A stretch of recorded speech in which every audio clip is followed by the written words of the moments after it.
find these, I don't know what I'm doing wrong, but it seems that the tone knobs, a number of times recently, tone knobs seem to, I don't know if it's capacitors I'm using, they go from, rather than from a trebly to a bassy, they go from a trebly to a middly. So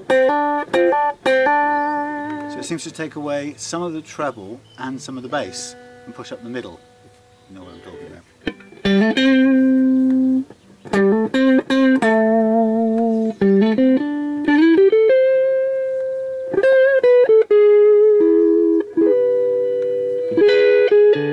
More treble there, less treble but also less bass. Maybe that's what the orange drop capacitor that I'm using in here, maybe that's what it does. It's one of those things you look online to try and find out, you know, hear from other people what difference it makes. And people keep asking me on the Facebook page, you know, what does it, because I bought a bunch of orange drop capacitors. And you didn't know what... No, I mean I hear they're supposed to be really good, and then you try and work out What good? yeah, exactly, but it's all subjective, isn't it? So you try to describe. Now, all I know is that I'm going from a trebly sound to a middly. It's like a well laid down bottle of red wine. Well laid down bottle of red wine versus your oldie rubbish. Sweet cherry on top.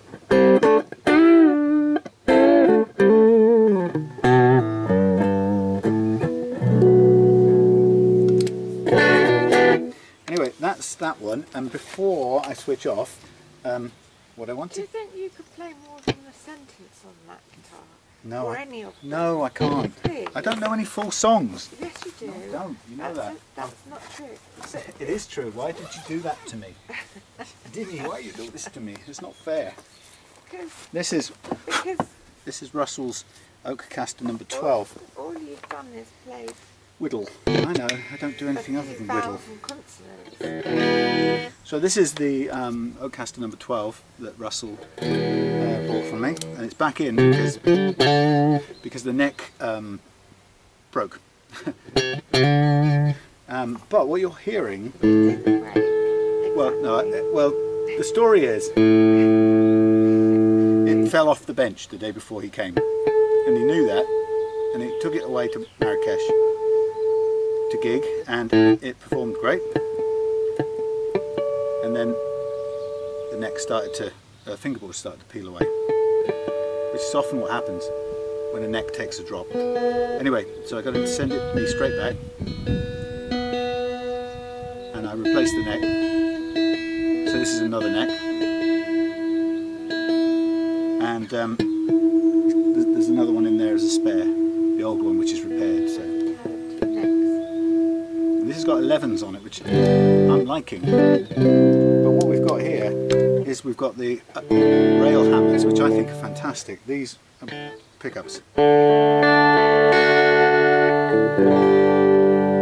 Already, they're just fantastic.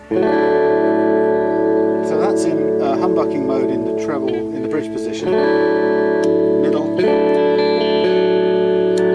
Bridge. Sorry, neck. Then you've got single coil options, so neck, bridge single coil, middle both single coil, and neck single coil. But how could that twang? The thing about these Railhammers is you get that on both single coil and humbucking. So it's got this amazing punch to it, which sounds sort of characteristic of a single coil Strat pickup, but it's a humbucker.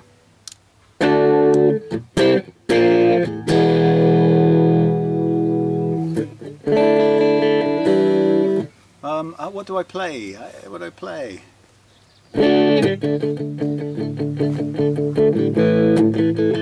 You got my first six string. Can't do it.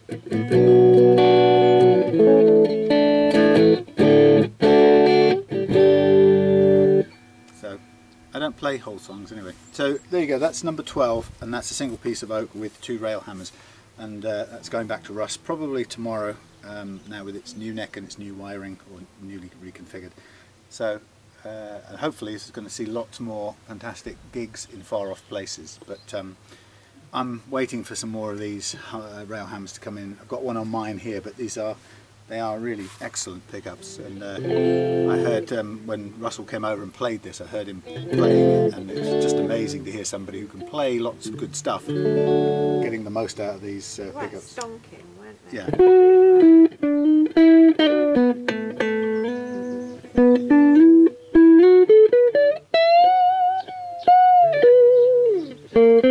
I might go for these 11s, you know. Something kind of chunky about them. Anyway, that's number 12, going back up to Russ, and Morris is hunting again, is he? And also in here is a spare neck, which is the repaired original one. And so the last one on this little list here is my own kind of original one, I suppose, of these double cuts, and this one has the first Railhammer that I got hold of in the neck position, same characteristic twang,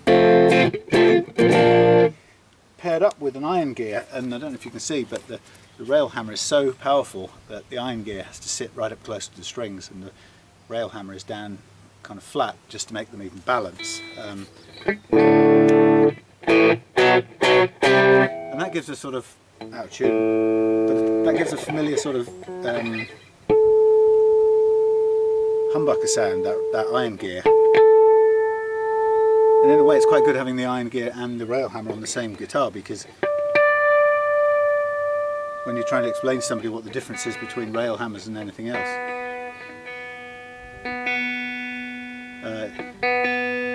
better to have them to compare.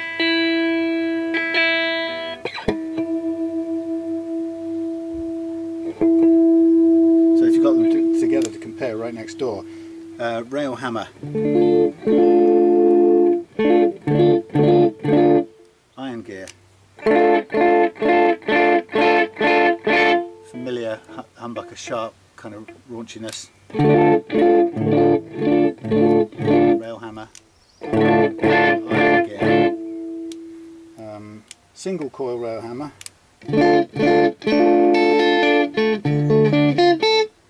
single coil iron gear.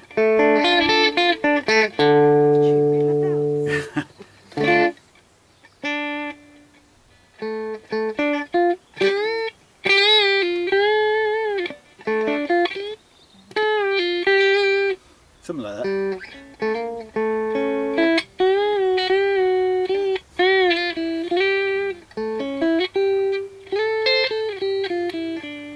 That one. Anyway, so yeah, you can hear how I hate to say this iron gear, I don't mean to put them down, but how thin that is, even in humbucking mode, versus the same in Railhammer.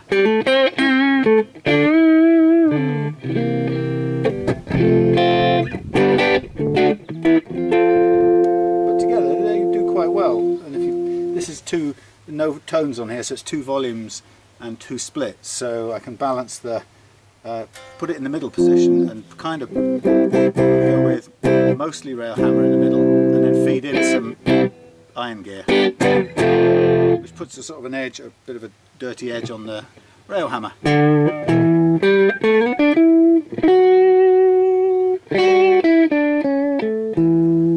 They are kind of balanced anyway because of the positioning, but anyway, you probably can tell by now that I'm a fan of the Railhammer pickups, so get yourself some, but don't buy them all because I need some more. Anyway, this was the first, really not the first, it's the second double cut of the Oakcasters. The first one sold pretty much straight away, number 10 that was. This is number 11, and it was a prototype really just to play around with some holly that I had, which I like the idea of having a holly oak guitar. And that was okay. It wasn't very well joined, these parts, but anyway, I thought I'd keep it for me, but also because I used the 1/2-inch router for the first time, and it kind of went crazy here and took a huge chunk out of the pocket, so I had to fill it with a chunk of oak and then recut it with a 1/4" router bit, which I kind of learned how to use instead of the 1/2" one. 1/2" is great for cutting the overall shapes out, but the 1/4" is much more important for the more detailed stuff. And the same thing here, it's refretted with jumbo wire. It's 16" radius, 19:1 tuners, and two bolt neck fitting. But this is a great guitar to play with, and it's the one I take out to gig. But I'm sorry, Iron Gear, I want to replace that bridge one with a Railhammer. That's definitely on the cards. Anyway, I hope you enjoyed having a look at those. I'm sorry I didn't get somebody in to play them better, so you can get a better appreciation. But yeah, number 14 and number 13, the Oakcaster. So you see the back of the two of them. Oakcaster. Yeah. There you go. Very pretty. Why, thank you. Trio. Vested interests. A trio of beauties. Yeah, and the oak, Russell's oak. There are a few more in progress at the moment. There's a headless one indoors, but these are the ones that are going to be listed for sale. Well, that one isn't. That's a keeper. Okay, thank you for your time. See you soon.